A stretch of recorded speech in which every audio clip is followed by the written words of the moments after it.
In the postmodern world, there is an interesting phenomenon returning to the community.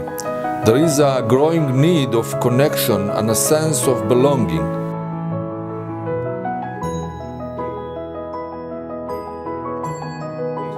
On the one hand, there is liberalism, pluralism, media, a global world, a common market, but in the other hand, there is a return to the self, to the community. The rabbis and educators' responsibility in the community is, of course, to reach out and bring each and every Jew to the community. Sztraus-Camiel, Barren-Amiel, the Claudia Cohen Women Educators Institute are an answer to a very critical need.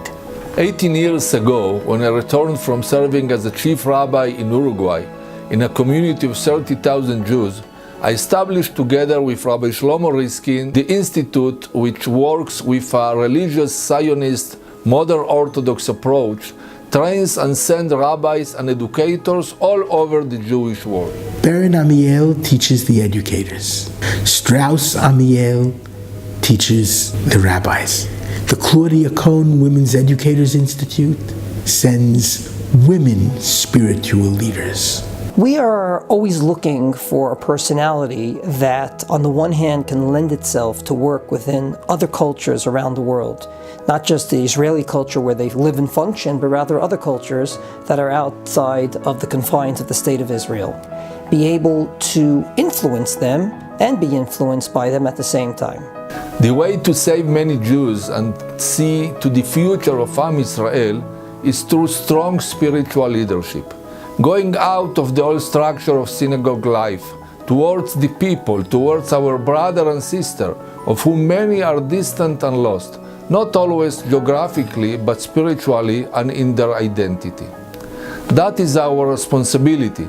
In order to really fulfill my task, my shlichut here in Zurich, I really realized that me being a rabbi doesn't just mean to sit in an office and answer halachic questions all day, but it means being out there, being with the people. What we are doing in the programs of Barren-Amiel and Sztraus-Camiel, that to know how to deal with the challenges of media, how to deal with social problems. And in the end of the process of 2 years, we could be proud of the results when we see rabbis that know how to run community, things that they've never learned before in the yeshiva. The most important thing that I learned was how to relate to different types of Judaism. Understand what it means to be a Reformed Jew, what it means to be a conservative Jew, what it means to be an Orthodox Jew. I got a sense of what it means to be a rabbi, not from the books and the laws, but from the people, from the opportunities, and from the situations we would meet coming into a community such as this. So the question is, how do you make them more connected to their Judaism, even though their lives in general are not necessarily all that religious? And therein, I think, lies the tremendous opportunity for a rabbi working in a diaspora community.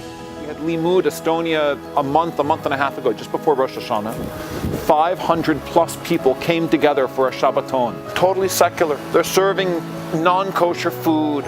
There's a concert in the middle of Shabbat dinner with live music, a musician brought in from Israel, a band. They're showing a film. Not exactly the atmosphere you'd expect a rabbi to be at.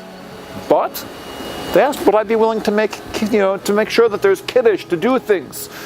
And so now, in the midst of having a concert on Friday night, there's also kiddush. It's a blessing to be in a small community because we realize that everybody matters. Every little thing that you do matters. Every little thing that you do every day, it matters. And so our focus becomes the small things. How to relate to everything as if that is the most important thing of the day. לפני כמה שנים הבנו שרב ספרדי מתפקד בצורה טיפה אחרת, ושקהל ספרדי גם מצפה מהרב התנהלות קצת שונה. ולכן אנחנו פה מוסיפים תכנים אחרים, אנחנו עוסקים בפסיקה ספרדית, אנחנו עוסקים בהיסטוריה של הקהילות, אנחנו עוסקים בהבנת המנהגים, אנחנו עוסקים בשאלות של זהות, מהי ספרדיות היום בעולם הערבי, אנחנו עוסקים בדמויות רבניות, וגם אנחנו עוסקים ברבנות מעשית ספרדית. Our campus chaplains, as we call them in the UK, provide Jewish services for students in every possible capacity. It's been a pleasure over the last few years to build a strong relationship with Rabbi Grunstein and the Strauss-Amiel, Barren-Amiel, Clowdia Cohen programs, which have proven repeatedly to provide couples for campuses who are ideologically attuned to the needs of British university students. And being a college campus rabbi, being a chaplain, is definitely different than being a community rabbi, just in the sense that my congregants are students. They are emerging adults. They are in the cusp between being young and being a bit older. They're in their first steps into the real world, and they need a rabbi. My job as rabbi is to see beyond what they're asking, what their spiritual, emotional, and physical needs are. One of the challenges for a student in a place like this is staying Jewish. That's I think the biggest challenge. For example, in this very building, the Great Hall in the University of Leeds, where students go only when they graduate, we had all the Rosh Hashanah and Yom Kippur services, as well as Shabbat UK. We ate there, and we had an incredible atmosphere. This building is in the center of the university, and it was important for us to deliver the message to the students that you can be a very proud Jew in the middle of the university. And in a world which understands women's role and the importance of women's role, it's very important that young girls have role models, women spiritual leaders. הרבנית רננה led us over the year. She taught us almost every week, every time we met. She was the leader of the lessons. קודם כל בתפקיד אני חושבת שהתפקיד הכי גדול לפני שהיא עושה, הרבנית היא מודל חי לשילוב של משפחה עם קריירה ועשייה. בלי לדבר, בלי איזשהו רצפט של איך זה קורה. מספיק שרבנית מגיעה עם ילדים, או שמדברת על המשפחה, או שמנהלת חיי משפחה ועושה. בעצם יש כאן איזשהו מודל חי שמסתובב ומשדר להם את המסר.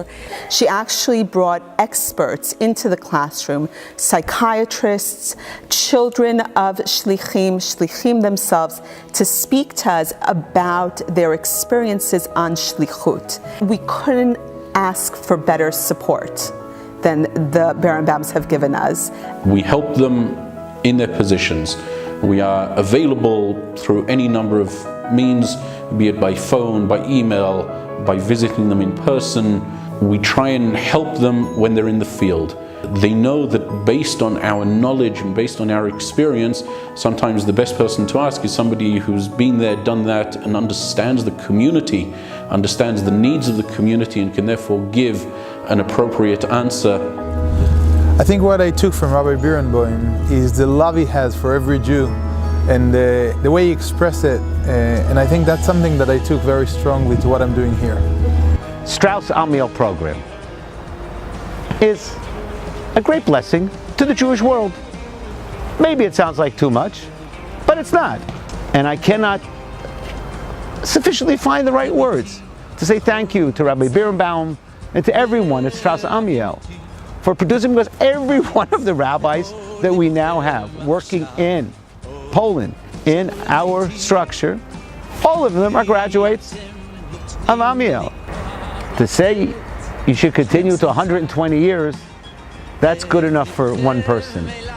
But Strauss-Amiel has to continue for a lot more than only 120 years.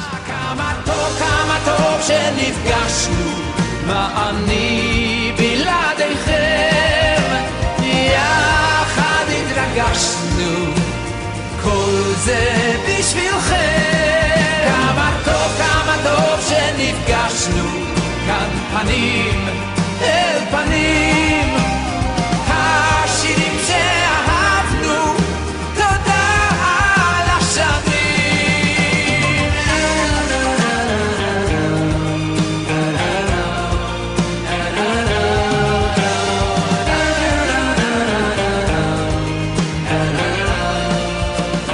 לכל מקום אליו אנו הולכים. אני הולכת לעם ישראל. לעם ישראל. לעם ישראל. לעם ישראל. לעם ישראל.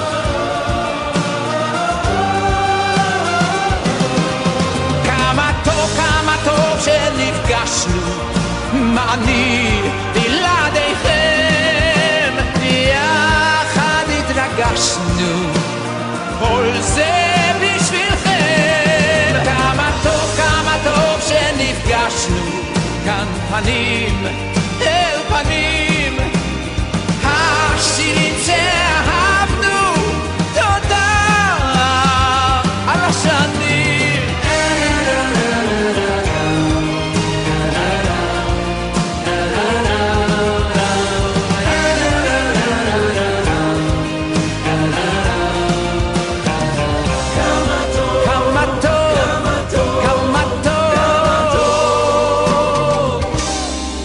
כמה טוב שנפגשנו.